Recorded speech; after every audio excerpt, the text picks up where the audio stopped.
You know, we live in an era of conspicuous consumption, right? Now we're not lack of resources to just survive. And people sometimes consume for their social status, for their social acceptance, um, etc., etc. So our textbook bring out a very good point. For the product obsolescence, is that customer's fault or that's the manufacturer's fault? What can customers do to prolong the life of their belongings, their devices? What can manufacturers do to ensure the customer they have a solution to trading the devices, to completely recycle some of the parts, etc. So this is your job to read textbook page 495, and I'm going to leave you discussing the topic on the discussion board. So what do we believe? Belief perseverance is a bias that occurs when people cling to existing beliefs. This is a really exciting topic.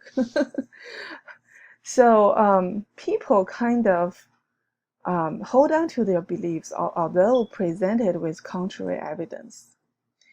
For example, I ask you to do this iceberg model, and this is the last question of that assignment. Ask you, what is a mental model? And a lot of people gave me the reflections of people, the goals, where it goes wrong. Actually, those are not the answer. The answer is what people believe. That's the mental models of the iceberg thinking model. Think about it. I'm asking you what people believed to lead to the climate change. I'm not asking you why you believe this way, why they believe this way, what is the future solutions. No. So let's think about it. Why climate change does not cause Australia and California wildfires? What are people believing? The answers could be the greenhouse emissions cannot be that big, right? The global warming that is not scientifically funded, or with burning fossil fuels is no big deal. So those are the beliefs people holding to. Confirmation bias occurs when people tend to select information that confirms their existing beliefs. Plastics are not garbage. This is one of the examples.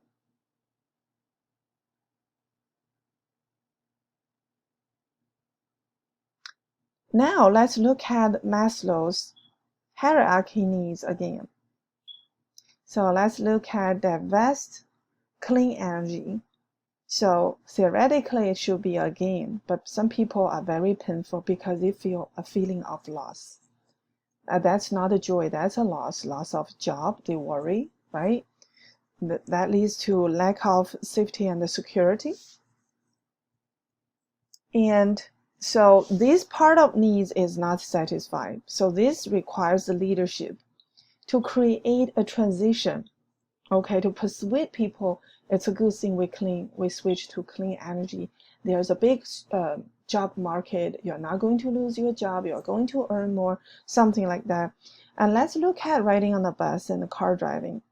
So some people are quite excited, right? We ride on the bus, and my traveling expenses go down. My traffic accident probability goes down. And I feel more safe, and it's better for the environment.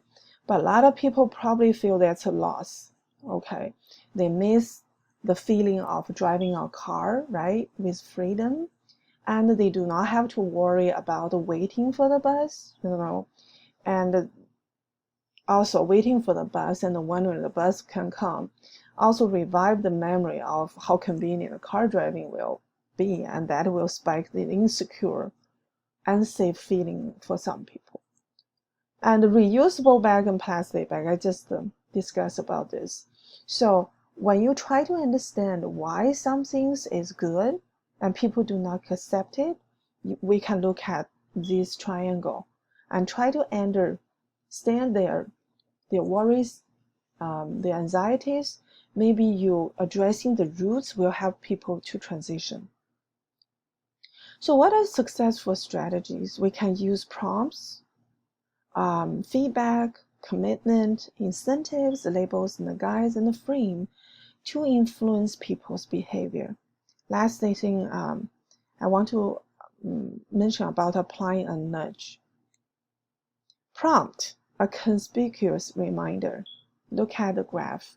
If you give people clear instructions, catching their attention, such also like this, the paper container have a narrow slit, so people can pay attention. People's attention will go here. This will remind them, hey, recycle your paper, recycle your cans and bottles and plastics. And instead of let people keep guessing how efficient their energy use is, if you can persuade them to install a eco thermostat and tell them cool set to 77, that is energy efficient using zone. So that's more easier for people to adjust their thermostat. And also install this in the car dashboard will help people to realize do not accelerate or press your brakes so fast, because your fuel economy dropped down a lot. And these are the very efficient feedback to remind people to do the right thing. The third strategy is commitments. Let people write down something, okay, and reinforce that commitment. For example, in some cities, some volunteers will approach to the car idlers and remind them to shut off the engine, or they will give some prize reward to people not idling when they are waiting in their car. So another thing is, another example is water conservation and energy conservation. If people are reminded how wasteful their water use is or energy use is, that kind of remind them, oh, my goal is to conserve, to save water and energy, not waste them.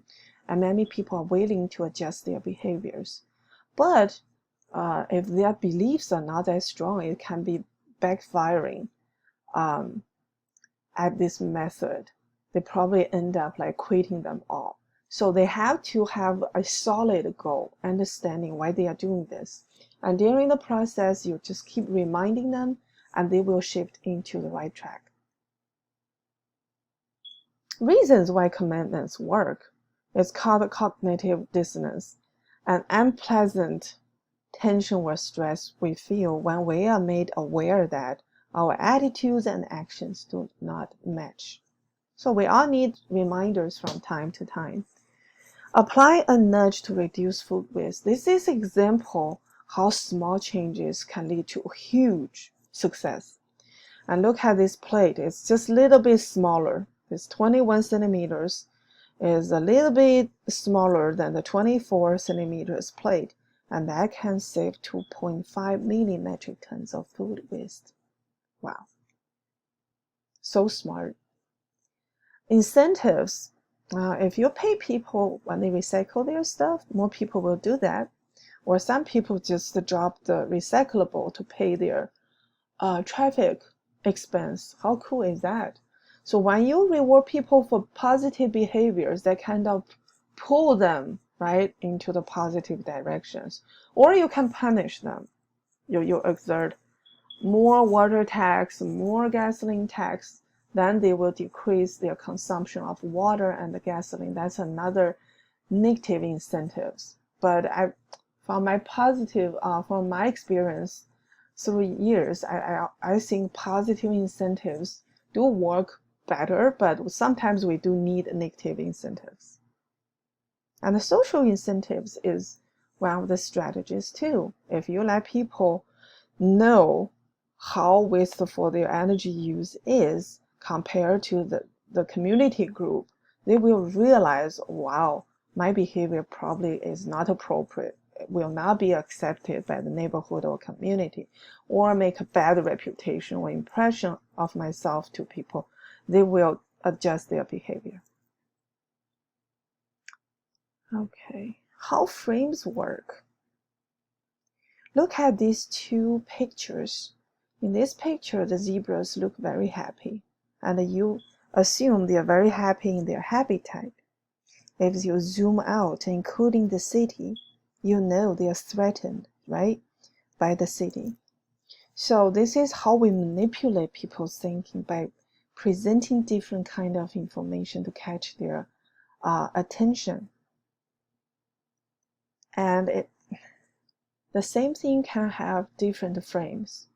In like 50, 60 years ago, this is a positive image about industrial revolution. And now this frame is very negative because people realize about global warming, greenhouse emissions, air pollution, and climate change. And using different design, you can influence people's thinking too. This is a strong protest to introduce the wolves, and this is a strong advocating for introduce the endangered wolves. Labels and the guides. Okay, I'll just stop here.